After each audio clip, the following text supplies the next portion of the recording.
Bonjour et bienvenue dans cette nouvelle formation concernant des exemples de tirage donc du chariot.com.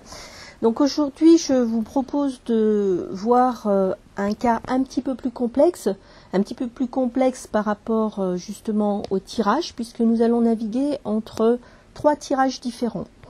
Alors la personne qui vient nous voir aujourd'hui s'appelle Isabelle. Elle a un gros souci parce que son mari est parti.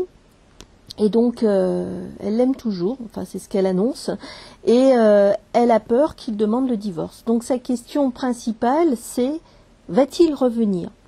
Donc la question « va-t-il revenir » est une question assez générale, et pour pouvoir répondre à cette question, il faut que nous analysions diverses choses. D'abord, quelle est la position du mari par rapport à la situation? Qu'est-ce qu'il pense de tout cela? Ensuite, comment elle est par rapport à cette situation, c'est-à-dire nous la voyons, nous, arriver désespérée, et malheureusement on ne sait pas comment elle s'est comportée ou comment elle se comporte par rapport à son mari. Et donc ça aussi c'est important, il faut l'analyser, puisque l'un conditionne l'autre, hein, comme vous savez, dans une séparation, en général, les torts sont souvent partagés. Et la dernière chose à savoir, bien sûr, c'est est-ce qu'il va revenir? Donc ça, c'est la dernière question à laquelle on va devoir répondre.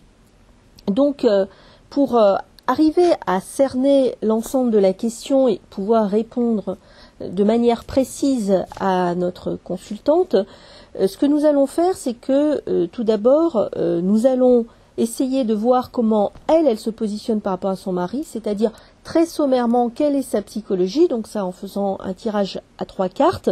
Puis ensuite, nous allons voir lui comment il se voit par rapport à son couple, pour voir s'il y a quelque chose, s'il y a un espoir, s'il souhaite revenir, ou comment il voit sa femme tout simplement. Et pour cela, nous utiliserons le tirage interrelationnel qui est parfaitement adapté à ce type de questions.